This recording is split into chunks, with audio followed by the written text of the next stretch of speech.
Hi everyone, good evening from Africa. My name is Dolphin Magero, and this is the first of a series of webinars that we are hoping to host in partnership, that is ECOS, partnership with iKenya and Green Kenya Initiative Trust. And we're looking to run this 6 sessions of series across Africa to basically touch on a couple of key issues that are affecting Africa amidst this COVID-19. So for today's session is the Talanoa dialogue. So Talanoa, as you all know, is a Fiji word that was coined in Ball. So it's basically where we are, where we want to go, and how we want to go about it. So today we're going to discuss where we are, Africa as a continent, where we want to go, and how we're going to go about it in light of the recent COVID-19. With that, I'd like to welcome my co-host, Olumide. Thank you, Dolphin. Thank you very much. I'm super excited to begin as well. And this partnership is something that is going to take us to a better conversation and it's going to also give us more understanding of the kind of things that we want to see in the space when it comes to Africa. So thank you, Dolphin. Thank you, Isaac, and thanks everybody. Thanks, Chima, for being on this call. And I hope that we're going to have a successful, great deliberation today. Thank you very much. With that, I think we can start with a round of introductions. We'll start with Miss Chinma George to tell us a bit about herself, what she does, and how her work basically relates to climate change within Africa. So, Miss George. Hello, everyone. I'm Chinma George. Can you hear me? Yes, we can hear you. Yes, we can hear you. Just go ahead. I'm a researcher. I work with Climate Finance Consulting. We support organizations and governments to assess funding for climate-related projects, and we also got support with advocacy, partnerships, and training on climate change. So I've worked with various organizations on climate finance and climate change research. Presently, I'm working with a team in Nigeria for climate risk profiles with CIAT and NISA. Thank you. Thank you very much, Ms. George. Isaac, could you please inform our audience what you do and how it relates to climate change in Africa? Thank you so much. Good evening, everyone. I'm Isaac Oindoh. I come from Kenya. I'm the national coordinator 350 Kenya, where we are running a campaign against coal investments in the country, and we are passing the message of going green as far as energy is concerned. I'm also directly involved as a project officer for Lake Region Economic Bloc Climate Governance Project, where we make policy and legislations working around a mechanism known as County Climate Change Fund mechanism, where we are bringing back to the county level a climate fund that are going to be directly used for climate resilient investment in Kenya. This is part of what I do in the country, but in the continental level, I've been serving as the Deputy National Coordinator 350 African Youth Initiative on Climate Change. That is feeding to the initiatives that AIC Africa is running. But currently, I'm currently involved in the Power Shift campaign, where we are talking about divesting from investing in fossil fuels. So that's amongst the few things that we do as far as climate change is concerned, and appreciate the effort that everyone has been putting in place to ensure that Africa is going green and Africa is ready to tackle the menace that is being brought about by the effects of climate change. Thank you so much, Dolphin. Thank you very much, Isaac. As we wait for our two speakers to join us, Barry and Khulekan, Barry has a bit of technical issues, but he was with us. He's just experience a technical niche, which is common, I think, within Africa. I think we'll just jump right into the discussions in the interest of time. And I think I'll jump right over to you, Isaac. Isaac, just give us the state of climate change in light of what you've said. You've said you work with 350, you work with IKE, you work both at the national and also at the continental level, and you work on climate change policies. So, Isaac, just to start with you, Kenya is one of the countries that has developed the domestic enabling environment in terms of policies that welcome climate change intervention. Is this true? Is it really true what they say Kenya is ahead in terms of climate change policies? And as of COP25, where were we as a country? Where was Kenya as a country in light of the climate change negotiations and climate change policies at the national and sub-national level? Thank you so much, Dolphin. It's true, Kenya has very diverse policies as far as climate change is concerned. We have the Climate Change Act 2016, which gives the mandates of different institutions to mainstream climate change in their development plans. And as you know, the kind of governance that we are having as a country, we are being run by two levels of government. One is the national government.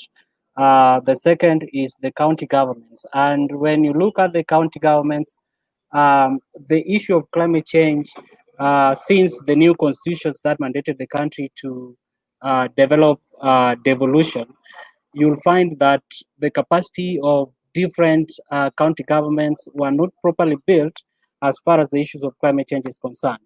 So Climate Change Act 2016 gives mandate to the county governments to mainstream climate change initiatives within their development plans, and as well make policies and legislations that could see those particular counties addressing the effects of climate change at their level.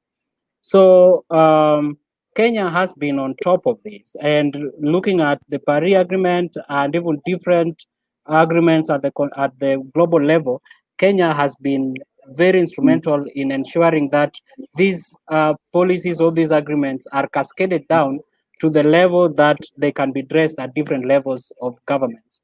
So we have national climate change action plans, which we are now in the second phase of it.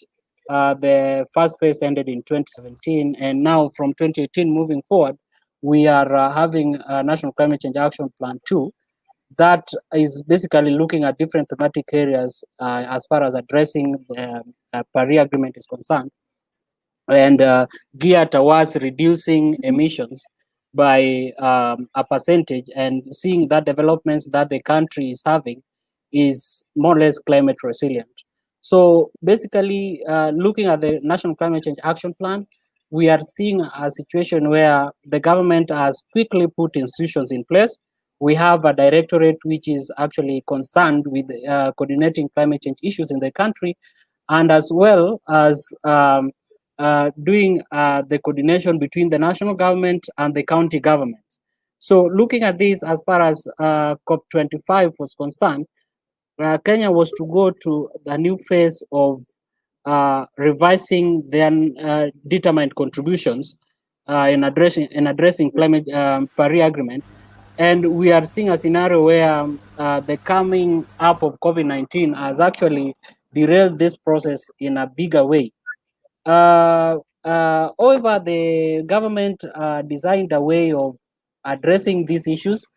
We have been having a lot of consultations with the different actors that are concerned with these particular policies, starting from the private sectors to the civil society organizations, and we are now in the last process of revising these contributions.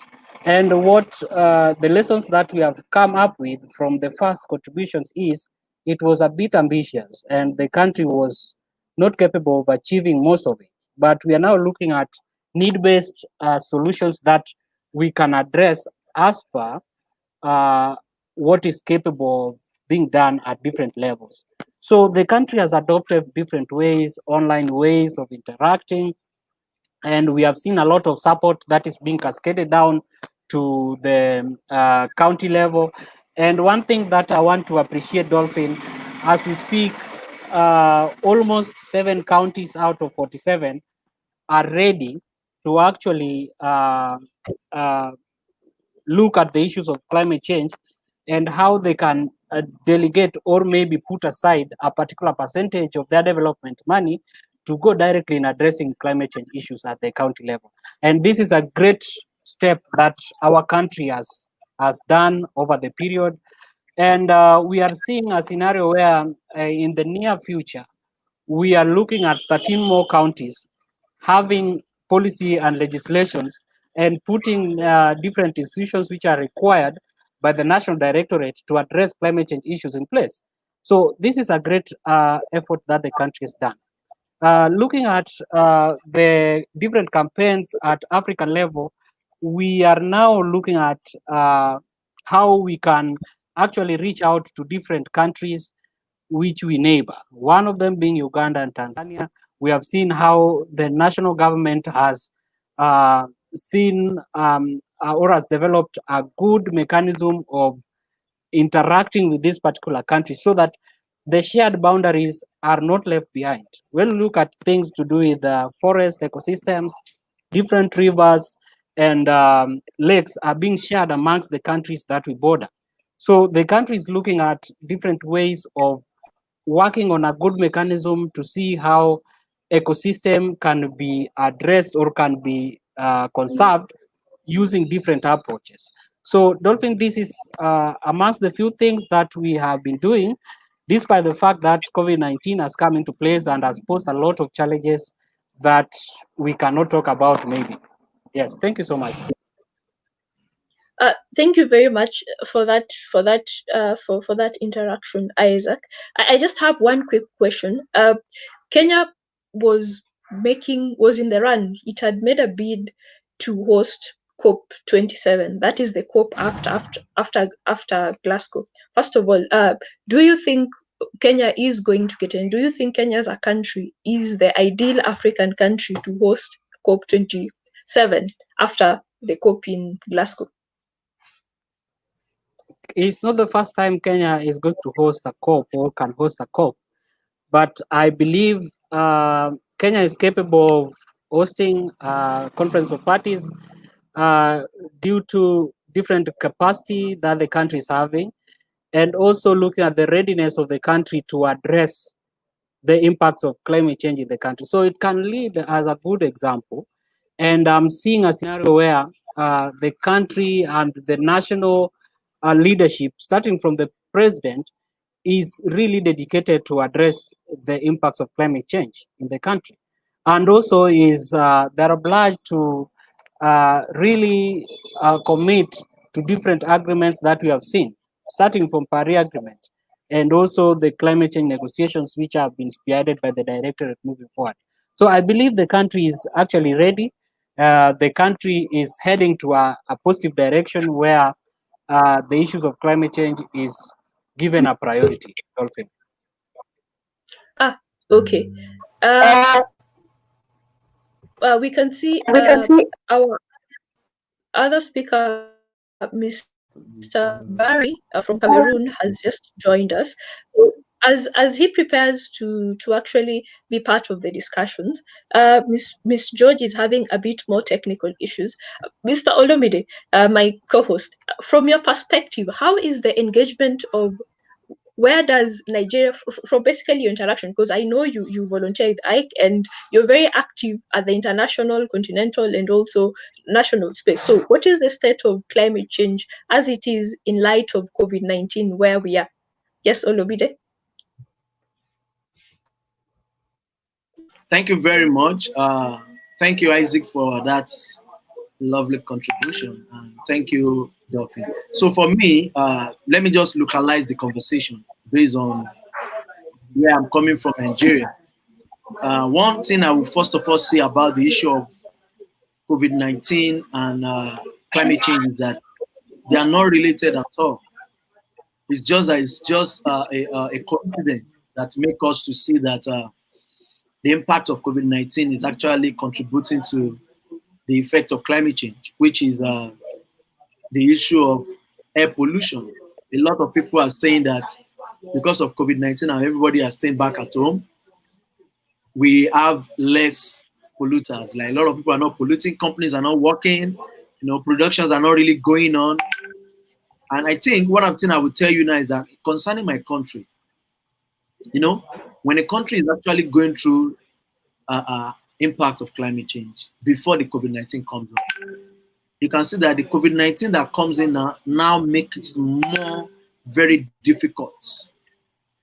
So my point here in my country now is that we are now looking at not using COVID-19 to make a case for climate change. Why? Because COVID-19 is a pandemic that WHO have said several times that in a couple of years, in 2 years' time, that's when they'll be able to develop a vaccine. But when you look at the issue of climate change, this is an issue that has been happening for years. I remember it started from Copenhagen, where they have been talking about the issue of climate change. Today, we are talking about COP25, COP26. You can see that climate change is a long-time problem, and we need to start taking action. And what Nigeria is doing, basically, according to my organization as well, we are trying to raise awareness and complement the effort of the government by creating awareness on issue of water sanitation and hygiene, because these are one of the key areas that is contributing to the issue of climate coronavirus that we are talking about. Well, I will start by saying that climate change is a time bomb in every country in the world. It's a time bomb, and if we don't take that urgent action now, it's going to affect our upcoming generation. And COVID-19 will go, another sickness will come. Ebola have come and gone. We're having COVID-19 now. Ebola is still in space, but it's not like a global problem again. But COVID-19 is a global problem. When COVID-19 leaves, are we going to be sitting down saying that, yes, the world issues have solved? No.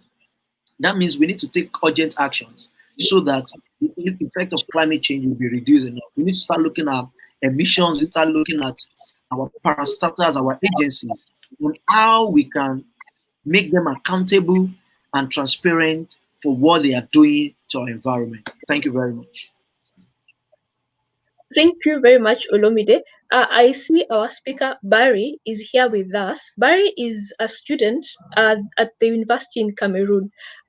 So Barry, if I may just jump to you, could you just inform our audience and our listeners, basically, how has COVID-19 affected your work within the climate change environment in Cameroon in light of what you've been doing and what has been happening around?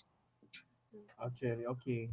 Hello, good afternoon to everyone. I'm called Barry. I'm from Cameroon. Cameroon is found in Africa Central, as I can say. So Cameroon is a bilingual speaking country, French, both and English. So now the relationship between coronavirus and the environment is really an indirect. With the coming of the COVID-19 in my country, first, before the coming, I had a lot of plans, like I had to go out on tree planting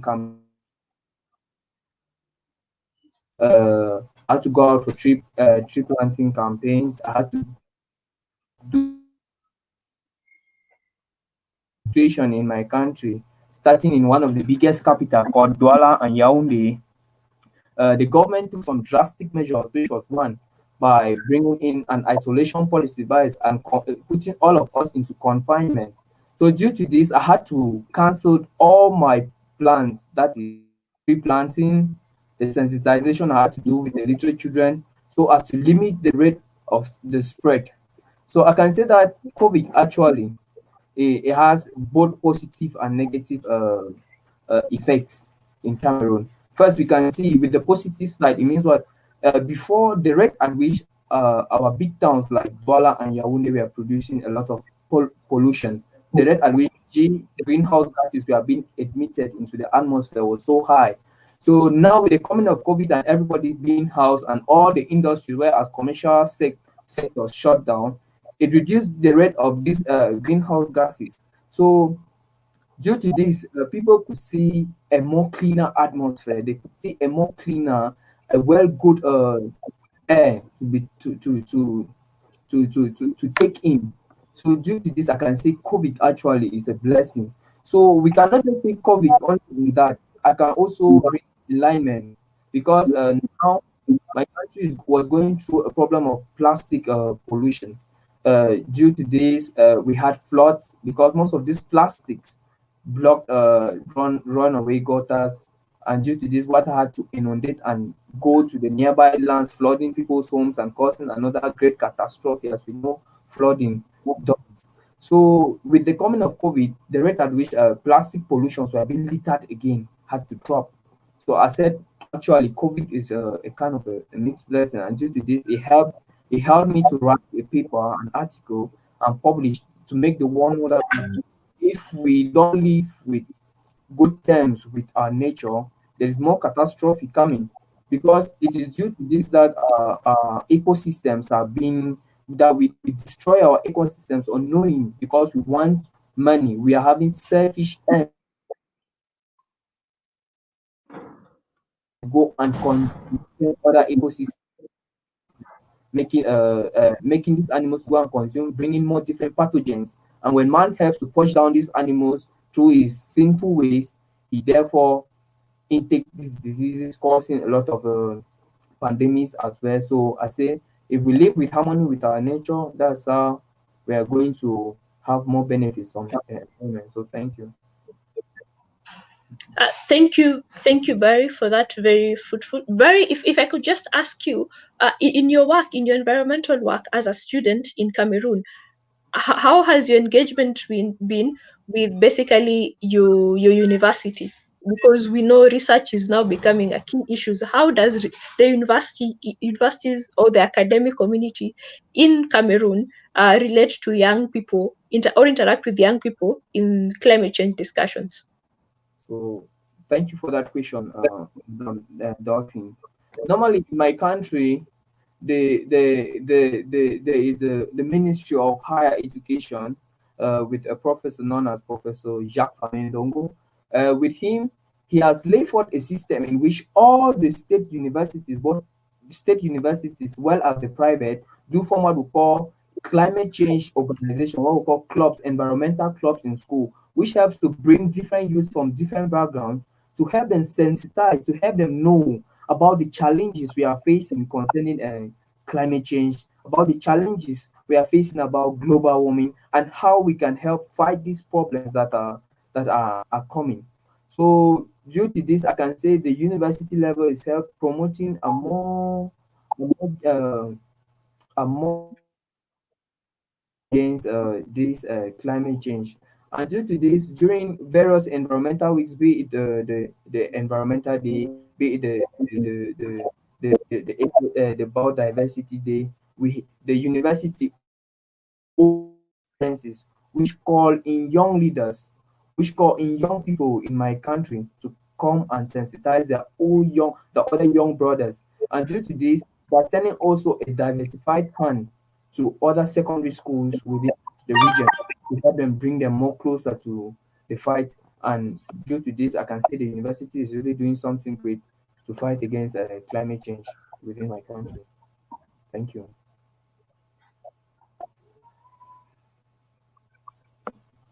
Okay, thank you very much. Thank you very much, Barry. If I could, because I think our two speakers are having a bit of technical issues, so if I could, Olumide, do you want to say something in your perspective? But Barry has said there's a bit of interaction between climate change, basically the academic community, and also young people. What is your take? Is it the same situation in Nigeria, for example? Is it that the same uh, is there some sort of relationship between basically young people and the academic institutions in terms of issues of climate change? Yeah, well, thank you, Barry. Thanks for your great contribution. I think looking at, for me, I cherish the work of institutions because every one of us on this call passed through one or two university or one or two technical school to be where we are today. And the only thing I would try to say here is that without our institution, most of our contributions, most of our outcome may not really have more effect, may not be really effective. Why? Because our institution help us to drive research, help us to understand the impact and the effect, and they also help us to actually get the sense of why we need to take action. So in Nigeria, I think one of them just there's a department that just launched in the South, I think, on climate change, and this is a department that will be doing a lot around research on around academics to make sure that young people, understand the why climate change should be a conversation that we need to be talking about. And I also think that for most of our environmental faculties, they are also doing great work because their contribution when it comes to understanding the root causes of issues on climate change, they are doing this to help even the what they call it, the CSOs. For instance, I'm in a network that is working with PACJA in Nigeria, and one of the things we are doing presently, we are running a research with an institute, Lagos State University, on what are the implications of our NDC when it comes to agricultural land and land use. So if we don't have those kind of institutions, we don't have those kind of professors, or we don't have those kind of academicians, we will not be able to actually understand the root causes of these effects on us. So I think from what Barry said, is that this interlink between the institutions, the civil society, and the government, which needs to be strengthened so that we'll be able to come together and solve the problem from the root cause. Because if we are not on the same page, we definitely not understand what solution we need to provide. And don't forget that in our communities, in in the vulnerable areas, we can't solve their problem except they understand the problem themselves. And they are the one that can also provide solutions, because a lot of local resources that have gone through a lot of research can also help us to understand the problem and the solution we can provide for ourselves. So the linkage between institutions, civil society, young people is very, very important, and is growing because a lot of people are bringing professors and lecturers to the space to give them understanding of why they need to know this or they need to know that. My organization is working on a project called Know Your NDCs. Why we are allowing young people to understand the NDCs, because you can't argue when you don't have basis. So we want them to understand the NDCs. And that's why we are bringing professors, lecturers from different. Our last conversation is a professor of politics from University of Lagos, while he was talking about the energy transition. And this is in line with our NDC in Nigeria. So I think we can't take our institutions away, and working together, collaboration is the key for our sustainable development. Thank you very much. In light of what you've said, I like when you bring the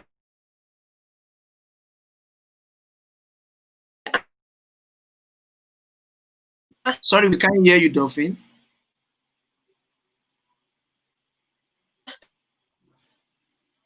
Hello, Dolphin.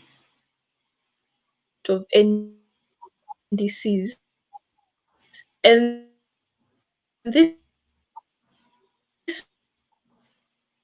is a question to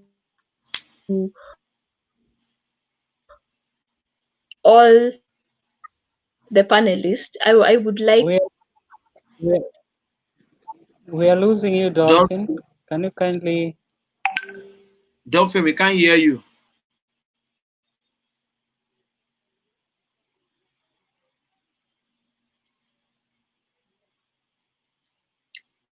Maybe it's a network. Maybe wait for like 2 minutes.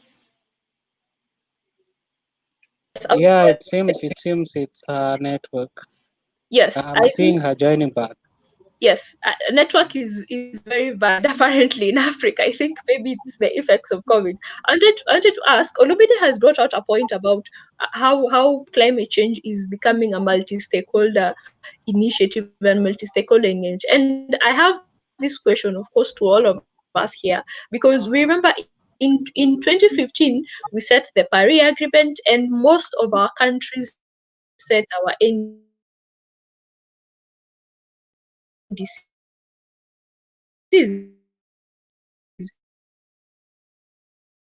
our net zero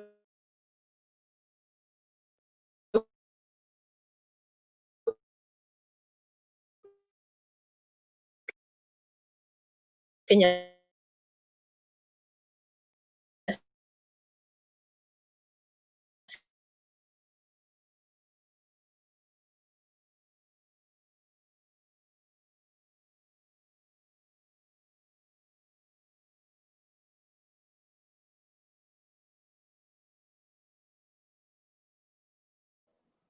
Dolphin seems to be having a serious network issues. We can be patient with her a little bit. Are you both in Kenya?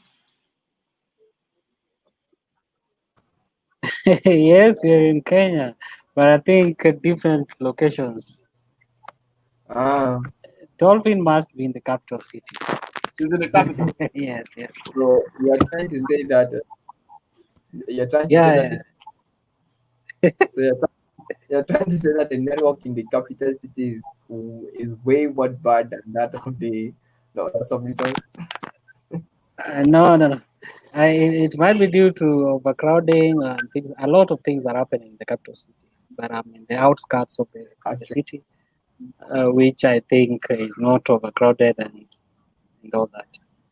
I believe she will be back soon. Yeah, that, but adding to the point of what Lomide was talking about, um, we are equally doing that in Kenya, and it's very important to involve different learning institutions in how to integrate climate change issues.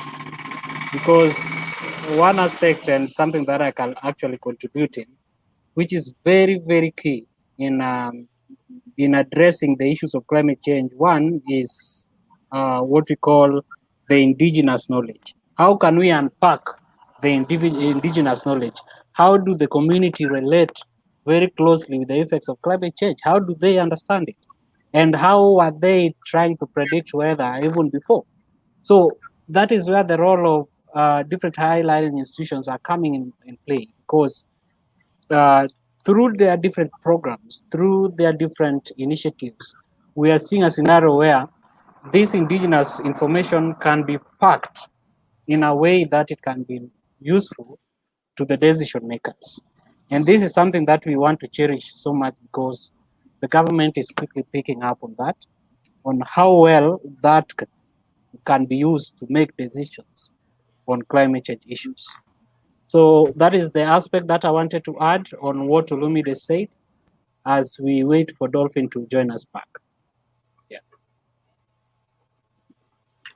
actually, the indigenous mind is really something that I say it's a good system actually to use, because as you see,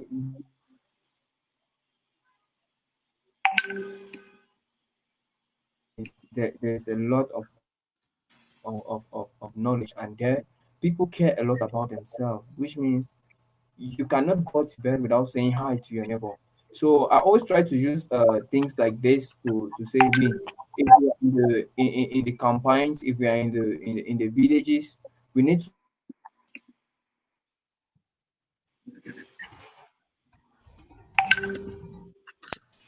it helps me to diversify the knowledge about climate change in these suburbs.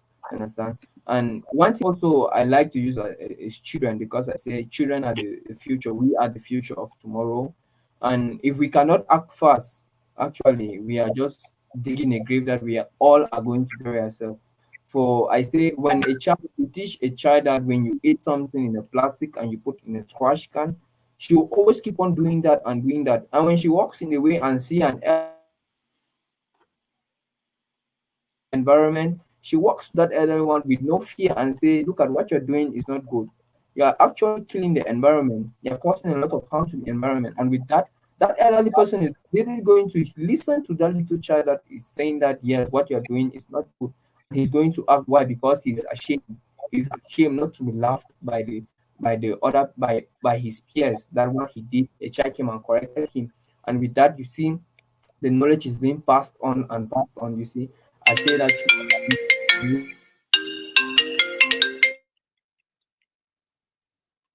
So actually, that is what I can say. Thank you.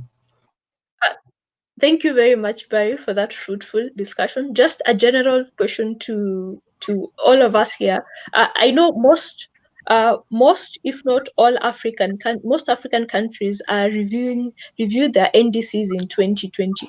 Do you think your African countries have met their NDCs commitment that they set in 2015?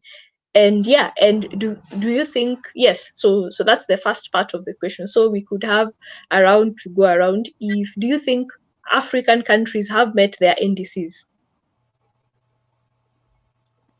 Yeah, maybe I could go first. And as I said before, um, Kenya, as one of the African countries, was a bit ambitious. They were a bit ambitious when setting the national determined contributions that was submitted before. And that's why the review aspect is coming in handy to see the aspect of what can actually be done, actionable contributions, what the country can address. Yeah. So I believe in the near future, Kenya as a country is going to address um, the key fundamental issues within their determined contributions. And I'm seeing from the contributions that we have been having as a country, seeking clarifications from different sectors, different actors, private sector, civil society organizations, and even different NGOs. There are key inputs that they are already giving. And I believe at the end of the process, Kenya, as part of the African countries, are going to be uh, a good example to other nations as far as addressing the contributions are concerned. So, Dolphin, we are towards a positive trajectory. I don't want to be pessimistic in this, but this is something that I believe at the end of it all, it is going to be very achievable, because it's now when we are now identifying ourselves with issues on the ground. The community who are actually affected by the effects of climate change are now having voices, and these voices can be heard even with the government. So we are seeing a scenario where we are making decisions, but the decisions are bottom up. We are getting interventions from the community, and this is where the direction. This is where we should be paying much attention, because if we give contributions just at the national level and we don't know actually how the community is affected and how this is going to impact their lives positively, then we are doing totally nothing. And I think that's the direction that the country has taken. And I'm very optimistic that at the end of it all, we are going to achieve. Yeah, thank you. So Isaac, it sounds like you're saying we need to focus more on the grassroots and less about the high rank, high power decision making. We make decisions at the national, international level. So we need to come down to the grassroots and really know the impacts and the effects of climate change, how it's going to affect the community in real time, and not just in our boardrooms at the national level. That this is actually quite impressive. So if I could ask Olomide, I don't know if he's around, is it the same? Has Nigeria met its NDCs? And I don't know what is basically the state of NDCs in your country. Are you reviewing NDCs currently? And if you are, did you meet your previous NDCs, and where do you gauge your interaction with the NDCs? Okay, thank you, Dolphin. Thank you, Isaac. The state of Nigerian NDC, I told you my organization is doing something around Know Your NDC, which we just get to understand. I understood that most of our citizens doesn't really know much about the NDC. And our NDC is now standing as a guide for our green recovery. But as at now, Nigerian is presently on the revision of the NDC. And my country, Nigeria, we've added another 2 sectors to our NDC, making it 7. The water management and sanitation and hygiene. Yeah, sanitation. But what I just want to say here is that the lack of understanding and lack of awareness for people to actually understand the essence and the importance of NDC is not really there. But I will say that we've not submitted our revision of NDC, but we've submitted the first one during the Paris Agreement, and meeting the goal and meeting the aim of their NDC has not really been, effective when we talk about the oil and gas sector, which is one of the sector in the NDC. The oil and gas sector presently, Nigeria is supposed to be ending gas flaring in 2020, and we are in 2020 now. But because of COVID-19 and because of some, personal or selfish reason or political reasons, I think it's now going to be moved to 2030. So that means we need to tighten our seatbelts and make sure that we push them, or we make them to make our NDC works for us, because this NDC is going to serve, as much as I can say, as a guide for us coming back to our new norm. So that is just the basic thing I think is important for us, but we've not submitted. We are still doing a revision supported by UNDP, and we are also looking for a way to finance the NDC, which is one of the conversations that happened in March this year. And we are talking about climate financing, making sure that we get somebody that can help us to drive conversation internationally, and also seeing how we can bring in private sectors that are also going to be finance this NDC. So Nigerian NDC is pretty much, they are working very fast to make sure that it gets submitted and it gets incorporated with all stakeholders on board. We just hope that political influence or political, conversation or politics will not make it. You will not get it to be a problem for us. So I see NDC is a very strong document. It's a very strong position for every country in Africa, so that we can be able to see how we can, reduce our emission, how we can make our energy transition work for us as people and the planet. Thank you very much.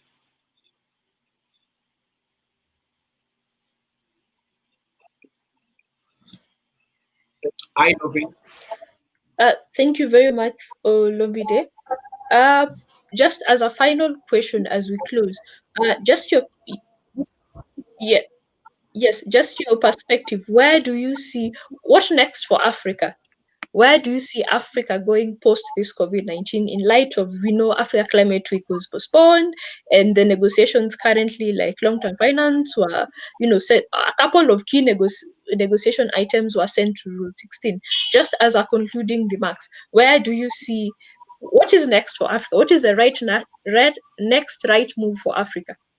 Just to conclude, as we conclude. Okay, can I come in? Yes. Okay, so for me, so that I think it is time for Africa as a country to start looking at inward.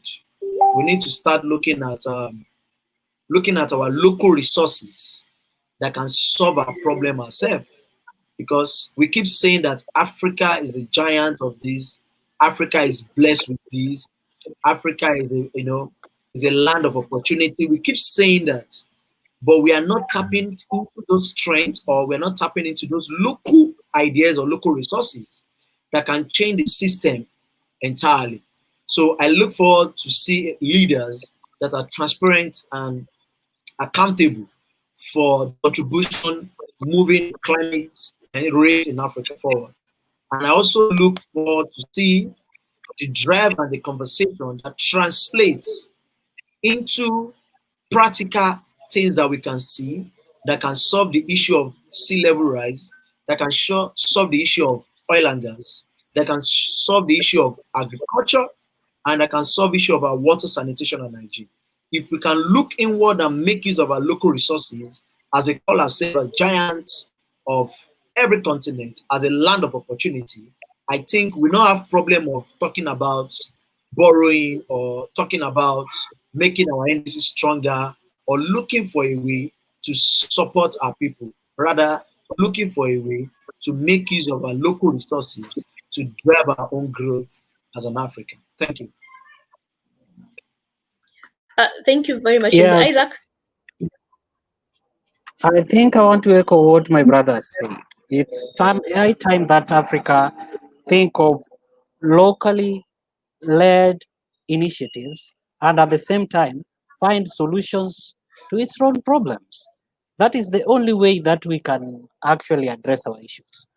But the fact that we still depend and we still solely depend on different aid or different foreign aid, we are still not going to achieve. Remember, we usually talk about the paradox of plenty, or what we usually refer to as natural resource conservators. We usually talk about the resource curse. Africa, we are blessed. We have all it takes. And actually, what I'm seeing is a scenario where, if at all our leaders can be held accountable, if they can stand to actually support what we have, then we are going to be far. As far as climate change is concerned, we still have a lot of resources that we can actually channel towards addressing these issues. It's just a matter of us putting ourselves in order. It's just a matter of us reorganizing ourselves. It's just a matter of us having commitment from all corners. Then we are good to go. What I would want to say this evening is we are headed in the right direction. And I really don't want a scenario where there's blame game in Africa, who is responsible for this and this, but we should stop bringing things which can actually not work here in Africa. And we borrow a lot of knowledge, we borrow a lot of technology which is going to injure us. And we are seeing a scenario, for example, the investment in fossil fuel. This has been a problem. And we are seeing now African countries are trying to bring that kind of technology. Especially in Kenya, we are having a problem with the first ever coal plant that they want to erect in Kenya. This is a problem that we are going to see is going to cause a lot of problems in the country. Yeah, because I believe at this particular point, we are not ready even to address the impacts that will be brought by this particular coal plant. So if Kenya, for example, which is being run by almost 75% renewable energy, can actually tap into what is not yet tapped, for example, wind power, it is not tapped fully. If the country can embrace such kind of initiative, then I can assure you we are going for. So that is my parting shot. And I believe that if we actually act locally, we can think globally, of course, but then our actions has to be local so that we fix ourselves within what we are capable of doing as Africans. Thank you so much, Dolphin. Thank you very much. Thank you very much, Isaac Olomide. Thank you very much for taking time to be here with us. I think our other speakers, there's a lot of tech network issues. I apologize for Miss George. She has a bit of technical issues. Khulekan also had other technical issues. The same for Barry. So network, it's something that we're going to look into even as we seek to proceed with these discussions. I'm happy to say that this engagement has really been fruitful, and we've actually managed to bring out some of the key contentious issues that are affecting Africa and the climate change space. So I think with that, I'd like to ask our viewers to keep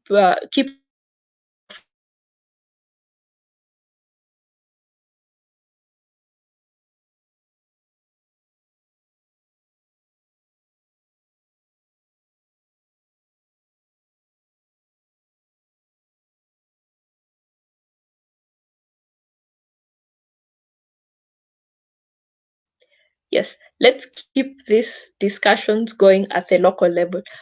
With that, we can declare this meeting closed. Thank you. Thank you so much and have a wonderful night. Same.